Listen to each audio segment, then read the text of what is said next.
সকাল করে উঠে মায়ের বকবকানি শুনতে শুনতে কান ঝালাপালা হয়ে গেছে। কোনো দিকে না তাকিয়ে কোনো রকম উঠে ফাইলটা হাতে নিয়ে বের হয়ে গেলাম। কি রে, কিছু তো গিলেছা? তোমার খাবার তুমি গিলো, আমার গিলার আর দরকার নেই। ধুর বাল, রোজ রোজ আর এসব ভালো লাগে না, মেজাজটাই খারাপ করে দেয়। নীল নিজেই বকবক করতে করতে রুম থেকে বের হয়ে যায় চাকরির ইন্টারভিউ দেওয়ার উদ্দেশ্যে। বাসা থেকে বের হয়ে সামনের মোড়টা ঘুরেই চায়ের দোকানে বসে। কি গো বেটা, আজকে এই পোশাকে? মামা, আপনি যেমন চা বেচে সংসার চালাচ্ছেন, বউয়ের হাতে মাইর খাচ্ছেন, বকা খাচ্ছেন, এমন ভাবে তো আমাকেও সংসার চালাতে হবে। এজন্য চাকরি খুঁজতে বের হয়েছি। এক মিনিট, এক মিনিট, আমি মায়ের খাই তুমি জানলে কিভাবে? এমন পুরুষ দেখাও যে বউয়ের হাতে বকা মাইর খায় না। আমরা কিছু করতে গেলেই নারী নির্যাতন, কিন্তু আমাদের উপরে যে পুরুষ ধর্ষণ করে দেয়, সেই পুরুষের উপরে ধঙ্গরসের কেউ মূল্যায়ন করে না। ওই যে বলে না, জাহাজে জাহাজে ধঙ্গর্ষ। তা বেটা, ঠিক কথা কইছিস তো। তা লাল চা দিব নাকি দুধ চা? তুমি চিনি বাদে একটা কড়া করে দাও তো, জীবনটাই কড়া করে ফেলি। কড়াবিহীন জীবন ভালো লাগে না। আচ্ছা, দিতেছি। এরপর নীল ওখানে কিছুক্ষণ চা খেয়ে তার ইন্টারভিউ দেওয়ার নির্দিষ্ট স্থানের উদ্দেশ্যে রওনা দেয় একটা রিক্সা নিয়ে। মামা 50 টাকা দাও। আহা গো, আমার গায়ে গোয়ালের বাসুর গো, 20 টাকার ভাড়া 50 টাকা চাই। না না, কোনোদিনই সম্ভব না 50 টাকা। আরে ভাই, আমি এখানে নতুন নারে যে আস্ত বড় বাস ধরাই দিবা। ভাড়া দিলে দিবেন 50 টাকা, 1 টাকাও কম হবে না। আমি তোমার গাড়িতে যাব না। আমি যেখান থেকে উঠছি আমারে ওখানে নামাই দিয়ে আসো, আর না হয় এখানে আনার জন্য 20 টাকা ভাড়া দেওয়া লাগবে। আমাদের গল্পের নায়ক কোন লেভেলের হিটলার বুঝতে পারছেন তো? ও মা, এ কেমন কথা? জি, এটাই সোজা কথা। খুব দ্রুত আমাকে ওই জায়গায় নামিয়ে দিয়ে আসো, না হয় আমার টাকা দাও বলে আমি চিল্লা চিল্লি শুরু করে দিলাম। অবস্থা খারাপ দেখে রিক্সাওয়ালা উপায়ন্ত না পেয়ে নীলকে 20 টাকা দিয়ে ওখান থেকে চলে যায়। দেখ শালা, এখন কেমন লাগে? 20 টাকার ভাড়া 50 টাকা চাওয়া, যে যেমন তার সাথে তেমন করতে হয়। আমাদের ভাই নরম মানুষ দেখলেই ডইলা দিতে চায়। আজকে তো শিক্ষা দিয়ে দিলাম, জীবনেও আর কারোর সাথে এমন করবে না। তারপর আমি কোম্পানিতে প্রবেশ করলাম। অফিসটা বেশ বড়, 6 তলা বিশিষ্ট। পরিবেশটা খুব সুন্দর আর গোছালো দেখে আমার খুব পছন্দ হলো। যাক বাবা, এখানে চাকরিটা পাইলেই বাঁচা যাবে। এর আগেও তো 36টা দিয়ে আসলাম ইন্টারভিউ, এত ভালো কোম্পানিতে কি আমার মতো? যাই হোক, বাদ দেই। মনে মনে এসব ভাবতে ভাবতে কোম্পানির ভিতরে প্রবেশ করতেই যেন সে হালকা করে একটা বাস খায়। কেননা তার সামনে বসে আছে তার মতোই প্রায় শতাধিক চাকরি প্রার্থী। এখানে মাত্র নিবে 6 জনকে। সে কি টিকতে পারবে এতগুলো মানুষের মধ্যে? এসব কথাই ভাবতে থাকে। এভাবে দেখতে দেখতে 1.5 ঘন্টা চলে যায়। ডাকবে কখন রে ভাই? এত সময়ে বসায় রাখলো। এরই মাঝে নীলের ডাক পড়ে। নীল নামে কে আছে? জি, আমি আছি। তো এখানে কি করছেন? ভিতরে যান, আপনার ডাক পড়ছে। তারপর আমি ভয় ভয়তে রুমের মধ্যে প্রবেশ করলাম। রুমের মধ্যে ঢুকে আমি যেন 1000 ভোল্টের বৈদ্যুতিক শর্ট খেলাম। আমার সামনে আমার চিরচেনা এক্স বসে আছে। ও আমার দিকে তাকাতেই, কিরে, তুই এখানে কি করিস? পরে জন্ডিস, তুই আমার পিছনে পিছনে এখানে চলে আসছিস আমার চাকরি খাইতে? মাই ডিয়ার জন্ডিস, আমি এখন ইন্টারভিউ দিতে আসছি, আমার তো এখনো চাকরি হয়নি। যাওরা চিটার রে, তোর মতো হারামিরে কে চাকরি দিবে? দেখছস কত বড় অফিস আমার বাবার কোম্পানি। আরে চিটার রে, তুই না বলতি ক্যাম্পাসে থাকাকালীন তোর বাবা বাদাম বিক্রি করে? তোর মতো লোভী ফকিন্নি না রে আমি বলি আমার বাপের এত এত জিনিস আছে, আর জিনিসের লোভে আমাকে ভালোবাসিস, তা হবে না রে ছোট লোক। Same to you. আহারে নির্লজ্জ বেহায়া ছোট লোক মার্কা জন্ডিস, তুই ভাবলি কি করে তোরে এই আটা ময়দা মাখা বাদরের লেজের মতো সাদা ফকফকা চুল এইরকম একটা জঘন্য মার্কা মেয়ের সাথে আমি তাও টাকার জন্য। এরা কখনো সম্ভব, কখনো না। তুই আগের মতো এখনো জাউরা আছিস রে। তুই ভাবলি কি করে তোর মতো ছোট লোক রে? তোর সাথে আমার কথা হবে আই টু আই কন্টাক্ট। আশেপাশে 2টা লোককে বের হতে পারো। ওরা বের হবে কেন? যা বললাম তাই করো, কাজ আছে। আপনি একটু বাইরে যান তো, তারপরে দেখতেছি। যারার কথাই আশেপাশে সবাই বাইরে চলে যায়। কথাটা শুনেই ইন্টারভিউ রুমে সবাই বাইরে চলে যায়। বাইরে গিয়ে বলতে থাকে নিজেদের মধ্যে। সাবিক সাহেব, ওই ছেলেটার কত বড় সাহস, ম্যামের সাথে এইভাবে কথা বললো। কথা বলা দেখে বুঝলেন না তার সাথে ম্যাডামের সামথিং সামথিং? কথাটা একেবারে ভুল বলেননি। হ্যাঁ, অবশ্য তা ঠিক। ওইদিকে সবাই বাইরে যেতেই এখন তোকে আর গ্রহণ করার কোনো জায়গা নেই। অযথা উল্টাপাল্টা কথা কবি তো থাপ্পড় খাবি। দোস্ত, গার্লফ্রেন্ড, বউ, এক্স গার্লফ্রেন্ড, যাই বলিস ভাই, তোর হাতে 2টা জড়াই ধরি। আমার এই চাকরিটা দে ভাই, আমার চাকরিটা খুব প্রয়োজন। এত সময় যে মানুষের মধ্যে পটর পটর করছিলি, সেটার কি হবে? বাইরের মানুষের কাছে আমার একটা প্রেস্টিজ আছে না? তুই তো আমার বেস্ট ফ্রেন্ড একটা সময়, তারপরে কেমনে কি গার্লফ্রেন্ড এটা ওইটা হলো, তা না হয় বাদই দিলাম। তোর মতো নির্লজ্জ আমার এখানে চাকরি নাই। এমন করিস না রে, শোন, এমন করিস না রে, আমার যৌবনের কসম। আমার চাকরিটা খুবই দরকার ডার্লিং। কি কইলি একটু আগে? আমি তোর কোন জন্মের ডার্লিং লাগি রে? Sorry my mistake. দেখতে দেখতে পাসপোর্ট 6 ইঞ্চি এরকম ফর্সা কালারের সুদর্শন ছেলে আর কি পাবি? তুই এরকম বডি বিল্ডার, বডিটা দেখবি তো একটু দেখাই। ভাই, তোর মধ্যে কি কোনো লজ্জা নেই? তোর তো গন্ডারের চামড়া। তোর যতই অপমান করিস, দাঁত কেলিয়ে ভ্যা ভ্যা করে হাসিস। তোর দাঁতের গুষ্টি কিলাই। আমিও সত্যি কষ্ট পাই, মাঝে মাঝে অনেক কষ্ট পাই। কিন্তু তোরে দেখলে তো মনে হয় না তুই কষ্ট পাস। একটা চুমো দিতে দে, তাহলে আমি অনেক কষ্ট পাবো। ওরে, তখন নিউজ হয়ে যাবে। ওরে ব্রেকিং নিউজ, দেশের বিখ্যাত বিজনেসম্যান, ধুরো বিজনেসম্যানের একমাত্র মেয়ে যারা চৌধুরীকে তার অতীতের বন্ধু ওরফে এক্স বয়ফ্রেন্ড চাকরির খোঁজে এসে চুম্মা দিয়ে দিছে। ফাজিল ছেলে, যাবি এখান থেকে। তোর বাড়িতে মা বোন নাই? তোকে কি শিক্ষা দিচ্ছে বেয়াদব? মা বোন বাপ তো শিক্ষা দিয়ে পারে নাই, এখন একটা বউয়ের অপেক্ষায় আছি। এই পশ্চিম দিকে ফিরা করিতেছি, বউ আসলে তার শিক্ষাতে ঠিক শিক্ষিত হয়ে যাব। তুই এখানে ফাজলামো করতে আসিস না, ইন্টারভিউ দিতে আসছিস। যেদিন আমাকে ছেড়ে, সরি, আমি তো তোরে ছেড়ে গেছিলাম, সেদিন থেকে ফাইজলামও ছেড়ে দিছি। তবে একটা চাকরির দরকার, এই দেখ আমার সিভি। যত যাই বলিস, আমাদের এখানে তোর চাকরি নাই। তাহলে কি আমাকে দক্ষিণ দিকে ফিরে চলে যেতে বলতেছো সোনা? খবরদার সোনা নামে বলবি না, একদম তোর মুখ দিয়ে যেন না বের হয়। তাই নাকি? কথাটা বলেই সিভি আমি ওর দিকে ছুঁড়ে মারলাম, তারপর দিলাম এক দৌড়ে সোজা অফিস থেকে বের হয়ে গেলাম। সিভির ওইগুলো ফটোকপি করা আমার, তাই ওইগুলো ওখানে রেখে আসলে আমার আহামরি সমস্যা হবে না। জানি চাকরিটা হবে না, এত জায়গায় ঘুরলাম, একটা চাকরি পাইলাম না। আর আমার চিরচেনা শত্রু আমাকে চাকরি দিবে, ওর সাথে কি অন্যায় করেছি আমি? ও এত নিষেধ করার পরও ওকে ছেড়ে চলে গেছি, তারপরে চাকরি ওর কাছে চাইলেও আমাকে দিবে ও? তা কখনো সম্ভব না। জানি না ওর সাথে আর কখনো দেখা হবে কিনা, তবে যেটুকু সময় দেখা হলো ইচ্ছে করে ফাইজলামও করতেছিলাম। তারপরে নীল ওখান থেকে সোজা তার বন্ধুদের আড্ডায় চলে যায়। এই দেখ দেখ, সবাই আবারও আজকে কোটটাই পরে আসতে। শালারা ফাজলামও করবি না? তা ময়না পাখি, আজকে কত জায়গায় ঘুরলা একটা চাকরির জন্য?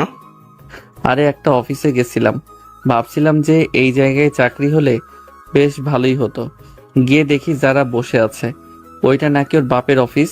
সে এখন এমডি পদে দেখাশোনা করতেছে। শিওর রে, এটা হবে না? ওই মায়ের ক্যাম্পাসে দেখলে তো মনে হতো না এত বড় লোক ফ্যামিলির মেয়ে, সবসময় গরিব ফকিরনিদের মতো চলাফেরা করতো। আসলে কথায় আছে না, যার আছে সে কখনো দাম নেয় না, আর যার নেই সে ফুটানিতে মাটিতে পা ফেলায় না। কথাটা আজকে বাস্তবে রূপ প্রমাণ পেলাম। আহারে, আমার বন্ধু কোটিপতি হওয়ার জন্য একটু দূর থেকে চলে আসলো, আর যদি ওই মেয়েকে বিয়ে করতে তাহলে কি চাকরি খোঁজা লাগতো? ও যদি আজকেও আমাকে অফার করে তাও বিয়ে করবা না। আমি বল এই লাইনটা বুঝতে পারলাম না, যে এই যারাকে তুই সেকেন্ডে সেকেন্ডে মিস করতে, উঠতে যারা বসতে যারা সব জায়গায় যারা যারা, যে যারার জন্য তুই অন্য কোনো মেয়ের সাথে কখনো কথা বলিস নে, লাস্ট এমন কি ঘটলো যে তুই একেবারে ওকে ছেড়ে দিলি জোর করে? কিছু কিছু সত্য না প্রকাশে সুন্দর বন্ধু। এই চাকরি বালের পিছনে আর কত ঘুরবি বলতে পারিস? ব্যবসাতে আয়, ব্যবসাতে আল্লাহ বরকত দিছে। এই 2 বছর তুই শুধু চাকরি খুঁজে যাচ্ছিস, আর এইদিকে আমাকে দেখ, একটা কফি শপ থেকে 3টা বানিয়ে ফেললাম। মাস গেলে বসে থেকে থেকে এখন টাকা, যে কোনো একটা বিজনেস ধর। কথাটা ঠিক বলছস, কিন্তু কি? বাদ দে না ভাই, পরে দেখা যাবে। হ্যাঁ, ভালো জিনিসগুলো বাদ দে, যেগুলো আমরা গোলামি করব সেই গোলামি এখনো ধরে রাখ। চা অর্ডার দিবি না আমি দিব? চা অর্ডার দেওয়া আছে, চলে আসবে। তারপর তার বন্ধুরা মিলে আড্ডা দিতে থাকে। দেখতে দেখতে দুপুর গড়িয়ে বিকেল হয়, বিকেল গড়িয়ে সন্ধ্যা হয়, সন্ধ্যাবেলা। হ্যালো, আসসালামু আলাইকুম। ওয়ালাইকুম আসসালাম। কিরে যারা, কেমন আছিস? কতদিন পরে কথা হচ্ছে। আরে কাহিনী তো একটা ঘটে গেছে। কেন, কি এমন কাহিনী ঘটলো? আরে আজকে আমার অফিসে আসছিল চাকরির জন্য। তাই নাকি? তা তোমার প্রাক্তনকে কি চাকরি দিলে? এখনো দিনই সিভি আছে, ভাবতেছি কি করব। এমন ভাব করলো তার চাকরিটা খুব দরকার। এর আগেও নাকি অনেক জায়গায় ইন্টারভিউ দিছে, চাকরি হয় নাই। তবে ভাই আগের মতোই বাদর আছে ভাই, বাদরামি করে এখনো। সে তো ক্যাম্পাস লাইফ থেকেই এমন। তা করবিটা কি ভাবলি এখন? ভাবতেছি দিব না। চাইলেই দিতে পারি, হাজার হলেও আমাদের বন্ধু ছিল। তোর ওই জিনিসটা অন্যদিকে রাখ না। আমি যতটুকু দেখছি যারা, বুঝলি, ও তোর সাথে রিলেশনে থাকা অবস্থায় কখনোই কারোর সাথে ওইভাবে কথা বলেনি। তবে হুট করে ওর কি হলো, এতটা চেঞ্জ কিভাবে? আরে এই কথা তো আমার মাথাতেও ঢুকে না রে। এই ছেলে আমি বলতে পাগল ছিল, সে এতটা চেঞ্জ কিভাবে হলো? হয়তো ভিতরে কিছু আছে, আমরাই জানি না। তা ঠিক, কথায় আছিস। চট্টগ্রাম শ্বশুর বাড়িতে। হ্যাঁ, জামাই নিয়ে সুখে সংসার কর। আমাদের জামাই তো নেই, আর সংসার তো দূরের কথা।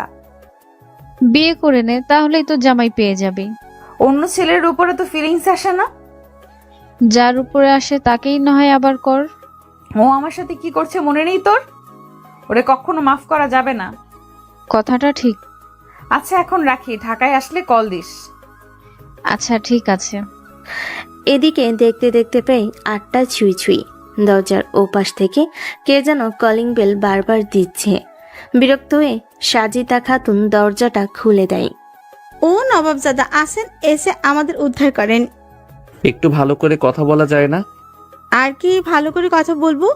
বাবা মায়ে সন্তান জন্ম দেয়, পড়ালেখা শিখায়, লেখাপড়া শেষে যেন চাকরি বাকরি করে মা বাবাদেরকে একটু দেখাশোনা করে, তাদের মাথার উপরে সংসারের বোঝাটা যেন হালকা হয়। কিন্তু তুই কি করিস? পড়ালেখা শেষ করে চোচো করে ফিল্ডিং করিস। আরে চাকরি না হলে আমি কি করব? আমি তো চাকরির জন্য চেষ্টা করতেছি, তাই না? এই দেখো, আজকেও আমি ইন্টারভিউ দিতে গেছিলাম। আহারে, আমি কত অশিক্ষিত বোকারে, তুই ইন্টারভিউ দিতে গেছিলি, তোর ফাইল কই? আর ইন্টারভিউ শেষ করে মানুষ এত রাতে বাসায় আছে? যা বলবি আমি তাই বিশ্বাস করব? এত হইচই কিসের সাজিদা? এসব কেমন ব্যবহার তোমার? সন্তানের সাথে কিভাবে কথা বলতে হয় তোমার শিক্ষা আর নেই। ছেলেটা ইন্টারভিউ দিতে গিয়েছিল, ক্লান্ত, সারা শরীর দেখে বোঝা যাচ্ছে। একটা শরবত বানিয়ে দিবে তা না, বরং উল্টা পাল্টা এসব কথাবার্তা বলতেছ। এগুলো কি ঠিক তোমার? এমন ছেলেকে তুমি শরবত বানিয়ে খাওয়াও? কথাটা বলে আমি ওখান থেকে চলে যাই নিচের রুমে। মন খারাপ করিস না বাবা, আমাদের ছেলেদের জীবন এমনই, যুদ্ধক্ষেত্র। যা যা যুদ্ধক্ষেত্র তাকে একাই ফাইট করতে হয়। এমন জীবন একটা সময় আমিও পার করে এসেছি। দেখ, আমি হাল ছাড়িনি। শত কষ্টের মধ্যেও হাল ধরে আজকে কে আছি। তোর উপরে আমার বিশ্বাস আছে, তুই একদিন কিছু না কিছু করতে অবশ্যই পারবি। অনেক ভালো কিছু করবি, দেখে নিস। তবে সময় লাগবে একটু বেশি, অথবা এখন লাগতেছে। যারা ভালো কিছু করে একদিনে তো সম্ভব না, দিনে দিনে একটু একটু করে ঘুরতে ঘুরতে তা হয়। আশাহত হওয়া যাবে না কখনো। একদিন ঠিক সাকসেসফুলের মাথায় তুই থাকবি। বাবা, আমি জাস্ট ক্লান্ত হয়ে যাচ্ছি। আর কবে যে তোমাকে শান্তিতে বসায় খাওয়াতে পারবো? এই বয়সে তোমার এমন কষ্ট দেখতে আমার খুব কষ্ট হয়। চিন্তা করিস না, তোর বাবা তো আছে, তাই না? ভয় পাবি না। আমার ছেলে কখনো হেরে যাওয়ার ছেলে না। একদিন ঠিক তুই পারবি, সফলতা তোর হাতে ডগায় চলে আসবে। তারপর ওখান থেকে গিয়ে হালকা খাবার খেয়ে নীল তার রুমে গিয়ে বেলকনিতে বসে। তার মনের মধ্যে তার মায়ের কথাগুলো বারবার বাজতে থাকে। ভাবতে থাকে ঠিক হয়তো এমন একটা বয়স, এখনো পরিবারের উপরে চলতে হয়। আজকে তার সমবয়সী বন্ধুগুলো কত ভালো ভালো পর্যায়ে, মাস গেলে লাখ লাখ টাকা ইনকাম করে। দুর্ভাগ্যমুখী বলো কোনো বন্ধু বাস্তবতায় সাহায্য করতেছে না। হয়তো তাকে একাই লড়তে হবে, আর এই দুনিয়ার যুদ্ধ একাই যে যার মতো। জিতলে জেতাটা হবে তোমাদের, আর হেরে গেলে শুধু হারটা হবে তোমার, কখনোই তোমাদের না। সফলতার ভাগিদার সবাই হতে চাই, কিন্তু ব্যর্থতার ভাগিদার কেউ হতে চায় না। যাই হোক, এভাবে চলে যায় 3টা দিন।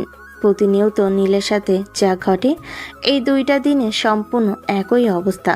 আশা করি আপনারাও বুঝে গেছেন। কি গো বাতিজা, চাকরি হলো?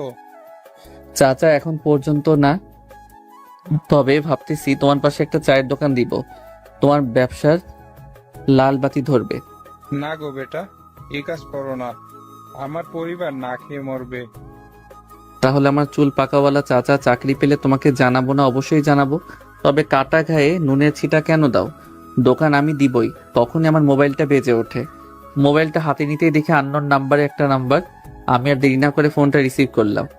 মিস্টার নীল খন্দকার বলেছেন? জি জি, নীল খন্দকার বলছি।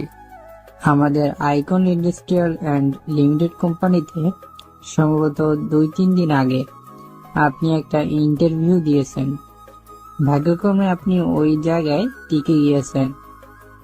আপনি চাইলে আগামী সপ্তাহ থেকে জয়েন করতে পারেন, কিন্তু কালকে এমার্জেন্সি আপনাকে চাকরি করতে হলে কোম্পানিতে আসতে হবে। হ্যাঁ হ্যাঁ, আমি চাকরিটা করব। আচ্ছা ঠিক আছে, আমি কালকে আসবো। তুমি ভাবো, আর যাই করো দোকান কিন্তু দিও না। তাহলে 11টা চা হইছে, ওই চায়ের বিল ছেড়ে দাও, তাহলে দোকান দিব না। আচ্ছা ঠিক আছে, তোমার যা পাওনা ছিল সব ছেড়ে দিলাম, তাও তুমি দোকান দিও না। আচ্ছা ঠিক আছে। তারপর কি রে, এত এমার্জেন্সি কল দিলি? কিছু কি হয়েছে? বড় কিছু হয়েছে। কি এমন হয়েছে যে এত এমার্জেন্সি? আরে ওই যে যারার অফিসে কল দিয়েছিলাম না, একটু আগে আমাকে কল করে জানালো ওখানে নাকি আমার চাকরি হয়েছে। আরে এ তো খুশির খবর, কংগ্রেচুলেশন দোস্ত। আরে জিনিসটা বুঝতে পারছিস তোরা? ওর ওখানে চাকরি করা মানে একটু বোঝার চেষ্টা কর। ওই কি এমনি এমনি আমাকে চাকরি দিয়ে দিবে? হতে পারে একটা বিষয় ভুল বোঝাবুঝি হচ্ছে। তার আগে তো আমরা ফ্রেন্ড ছিলাম, তাই না?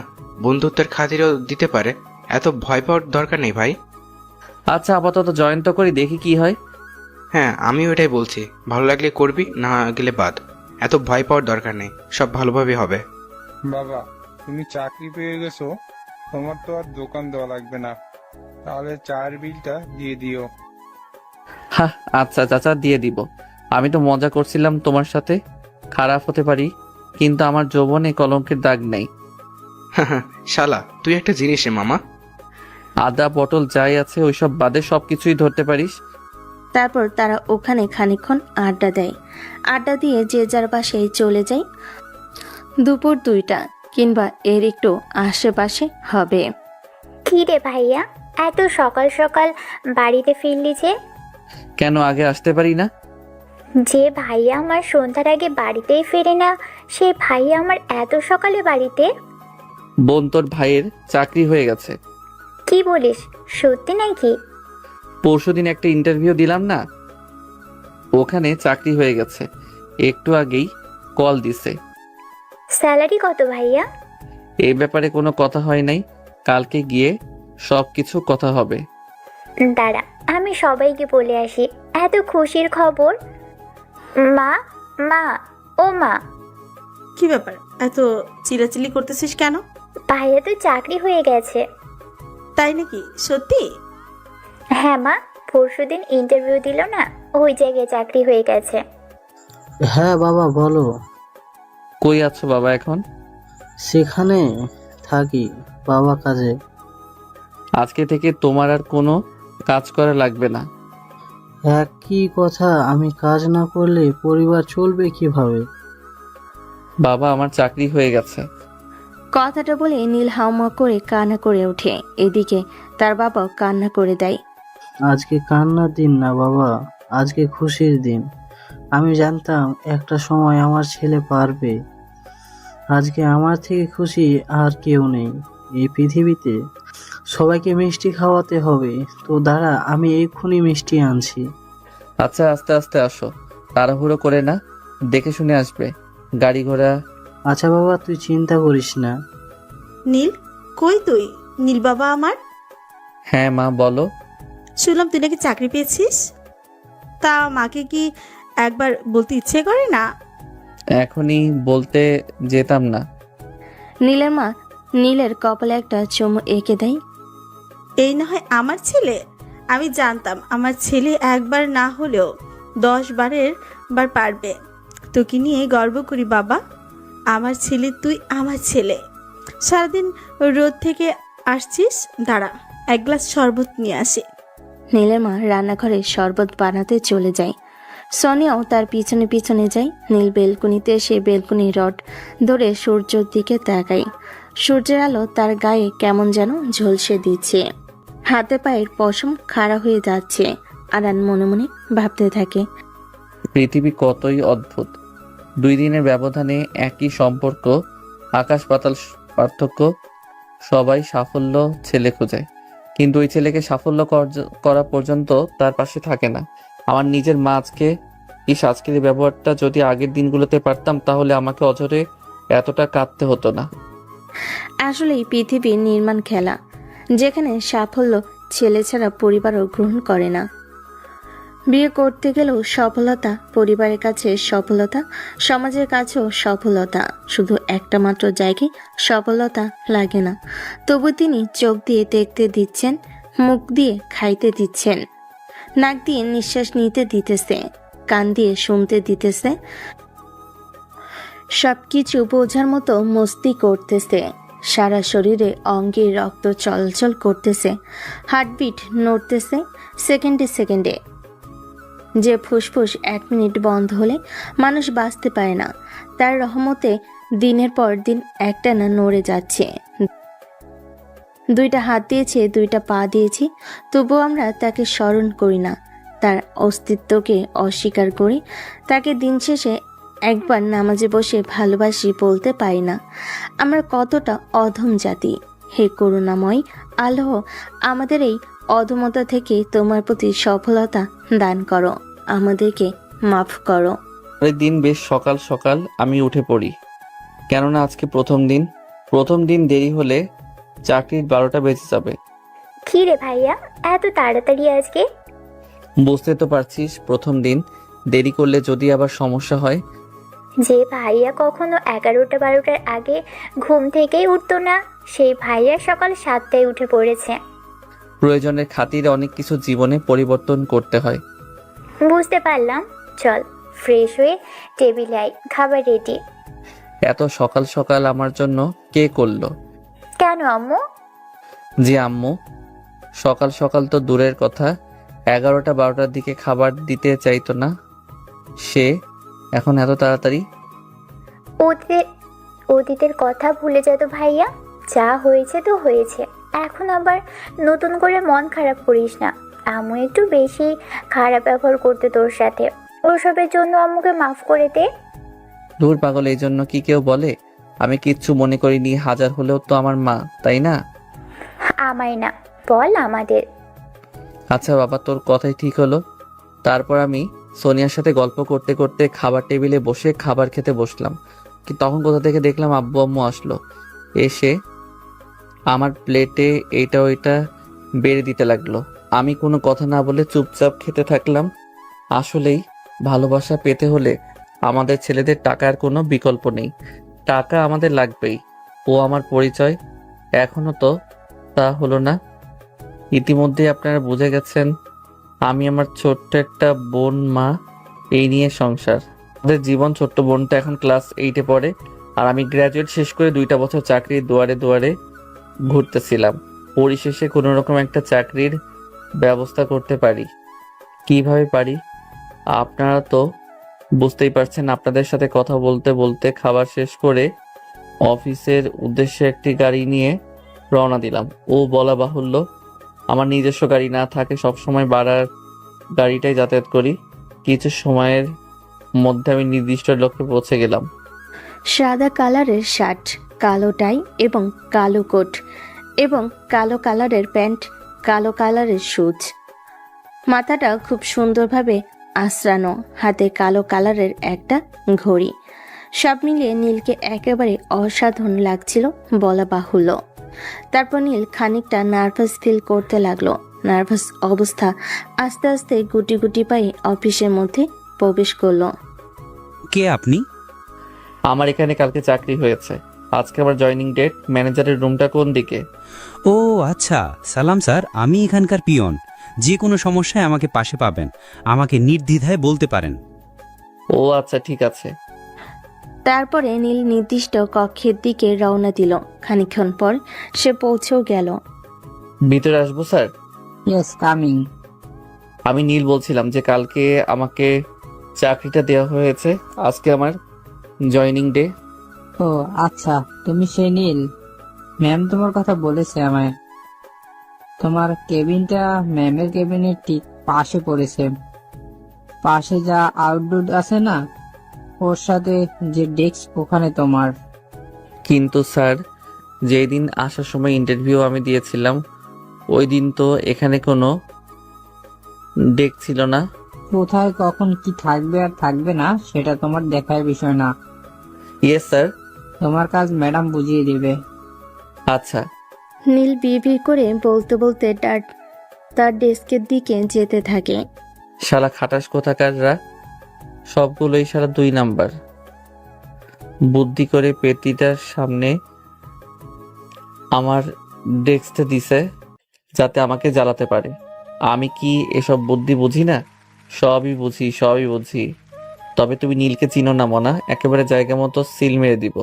আহা হা হা হা। কি ব্যাপার, একা একা মিট মিট করে হাসতে হাসতে কোথায় যাওয়া হচ্ছে? আর কে বা তুমি? তোমাকে কি জিন ভূতে আসর করছে নাকি?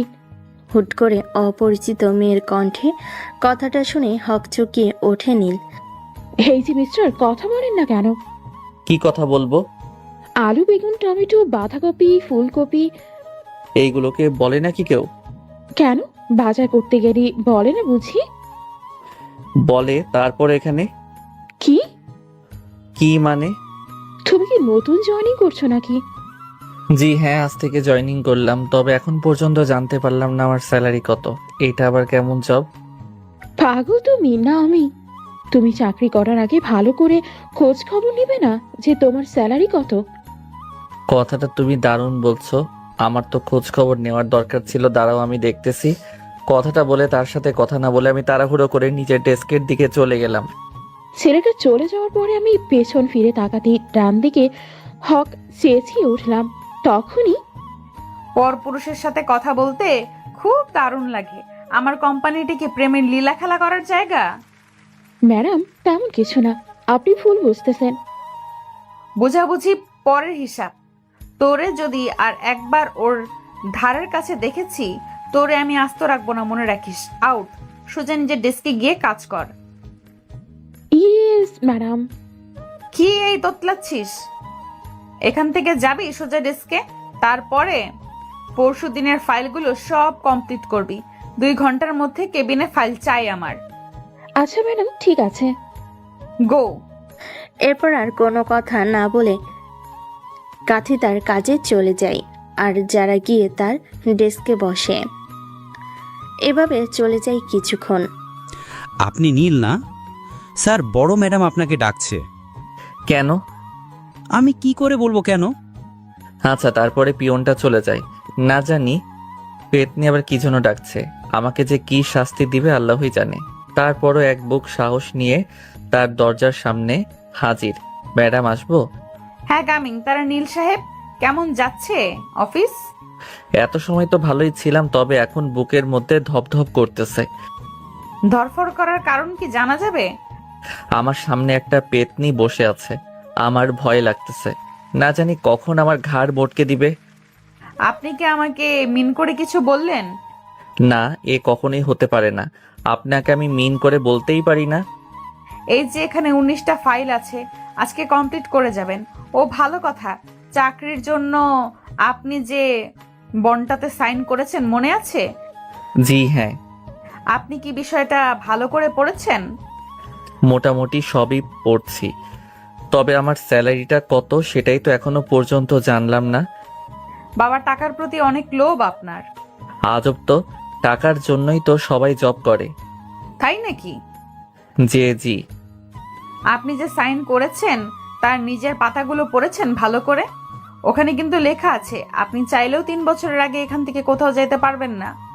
গেলে আইনগত আমি ব্যবস্থা নিতে পারবো এবং কোম্পানিকে 10 লক্ষ টাকা আপনি দিতে বাধ্য থাকবেন। উল্টাপাল্টা নিয়ম কই থেকে পেলে? তুই পড়ে কথা বলছেন? আমি কি আপনার বউ লাগি? না মানে সম্পর্কের খাতিরে এক্স বউ ধরা যায় কি? How dare you! আপনার সাহস হয় কি করে এসব উল্টাপাল্টা কথা যারা চৌধুরীর সামনে বলছেন? নিজ থেকে মনে হয়। স্যালারি 25,000 টাকা বেসিক, কাজ করলে আস্তে আস্তে বাড়বে। একটু কম হয়ে যায় না? আমার কিন্তু একটা কোটা আছে, সেই খাতির একটু বেশি উপায়। এর মানে বুঝলাম না, আপনার কিসের কোটা? এই যে একটা সময়ে তুমি আমার থুকু, আপনি আমার এক্স গার্লফ্রেন্ড ছিলেন, এখন অফিসের বস হয়ে গেলেন। একটা প্রশ্ন আমার মাথায় সারাক্ষণই ঘুরপাক খায়। আপনি এত বড় একজন বিজনেসম্যানের মেয়ে, ক্যাম্পাসে দেখলে মনে হতো আপনি ফকিন্নির নাম্বার 1। ওইভাবে চলাফেরা এর মানে কি ছিল? কেন, বড়লোক শ্রেণীর লাগে প্রেম করতে খুব ভালো লাগে? টাকা পয়সার অনেক লোভ বুঝি? মোটেও এমনটা না, আপনার এই তিলটা সেই লাগে। যতই তুমি লাইন মারার চেষ্টা করো, গাড়ি কিন্তু জ্যাম। আজকের মতো এই সব অ্যালাউ করলাম, আর একবার যদি উল্টাপাল্টা এসব কথাবার্তা শুনি তাহলে খুব খারাপ হয়ে যাবে। আচ্ছা। না পারবেন অন্য জায়গায় চাকরি করতে, না পারবেন চাকরি করে স্যালারি, না পাবেন চাকরি করে স্যালারি, এবং আপনার বিরুদ্ধে আইনগত ব্যবস্থা নিব। তুই এত জন্ডিস মার্কা জল্লাদ কেন বলতে পারিস? শালা কোল্ড কফি। এই ছোট লোকের বাচ্চা, কি বুঝলি তুই? কথাটা বলে ঠাস ঠাস করে একটা চড় মেরে দিলাম। নীল যেন আটকে উঠল। তার কল্পনার বাইরে ছিল এমন ঘটনা ঘটবে যে যারা নিজের গায়ে হাত দিবে। সে চুপচাপ আর কোনো কথা না বলে ফাইলগুলো নিয়ে মাথা নিচু করে বের হয়ে নিজের ডেস্কে চলে গেল। দেখ এখন কেমন লাগে। ফাইলগুলো টেবিলের উপরে থপাস করে রাখলো, কিন্তু এখন পড়েছে মহা বিপদে। এমনিতেই তার প্রথম চাকরি, তারপর এতগুলো ফাইল। শালা কি যন্ত্রণা রে! এমনিতেই চাকরি বাজারে যে অবস্থা, চাকরি পাইতে হিমশিম, তার উপরে কাজ পাইলামের মতো কটকটির কাছে। পাক্কা কিরণমালা সিনেমা দেখতো। কিরণমালা সিনেমা না, ওইটা কিরণমালা নাটক। হ্যাঁ হবে হয়তো। আপনি এখানে? এই তো পাশ দিয়ে যাচ্ছিলাম, ভাবলাম আপনার সাথে দেখা করে যাই। ও আচ্ছা, আসতেন যখন ভালো করছেন। আমাকে একটু হেল্প করতে পারবেন? হ্যাঁ বলুন না, আমার সাধ্যের মধ্যে থাকলে আমি চেষ্টা করব। আসলে আমি প্রথমে ব্যর্থ। এই ফাইলগুলো কিভাবে ঠিক করে একটু যদি দেখিয়ে দিতেন। এটা কোনো ব্যাপার না, তবে একটু সময় বেশি লাগবে। ধৈর্য ধরে করলে দ্রুত হবে। একটু কষ্ট করে আমার সামনে একটা করে দেখিয়ে দিবেন। একটা করতে তো সময় লাগবে, আমি আপনাকে কিছুটা করে দেখাই, আপনি এমনিতেই পারবেন। যদিও এখানে এক্সপিরিয়েন্স কাজের আগের আছে এমন কাউকে ছাড়া দেয় না। আপনাকে এক্সপিরিয়েন্স বাদ নিলে ব্যাপারটা অবাক করা। তুমি তো আর জানো না কেন আমাকে নিয়েছে জ্বালানোর জন্য। কিছু কি বললে? না, কি এমন বলতে যাব? এই দেখো, লাইন ব্রেক এটা এইভাবে দিয়ে এভাবে করতে হবে, তারপর ডিজাইনগুলো এরকম করতে হবে, তারপরে এটা ওপরে দিয়ে দিই, নিচে হালকা ডাউন। ক্যাথি এইভাবে নীলকে শেখাতে থাকে। কিছুক্ষণ বাদে, বুঝতে পারছো তুমি? হ্যাঁ হ্যাঁ বুঝতে পারছি। ম্যাডাম আপনি এখানে? আমার বুঝতে সমস্যা ছিল, তাই বুঝতে পারছি। এটা কি প্রেম করার জায়গা? এক থাপ্পড়ে দাঁত ভেঙে ফেলবো, বেয়াদব মেয়ে কোথাকার। এইটা হলো সেকেন্ড ওয়ার্নিং। ফার্দার তৃতীয়বার যদি এমন কিছু দেখেছি, কোম্পানি থেকে আউট করে দেব। ম্যাম, আপনি হয়তো ভুল বুঝছেন। আসলে এনার আগের এক্সপিরিয়েন্স নেই, কিভাবে কাজ করতে হবে বুঝতে পারছিল না। আমাকে অনুরোধ করলে একটু দেখানোর জন্য আমি শুধু সাহায্য করছিলাম। ওর কোনো দোষ নেই, আসলে আমি বুঝতে পারছিলাম না এগুলো, তাই ওনার থেকে হেল্প নিলাম। এখানে নেওয়া নেই, এর কোনো সুযোগ নেই। আরে তুমি ভুল বুঝতেছো। হয়েছে এই মেয়ে, তুমি এখন যাও। কি ব্যাপার মিস্টার দেওয়ানা, এখানে এসে লুচ্চামি শুরু করছো?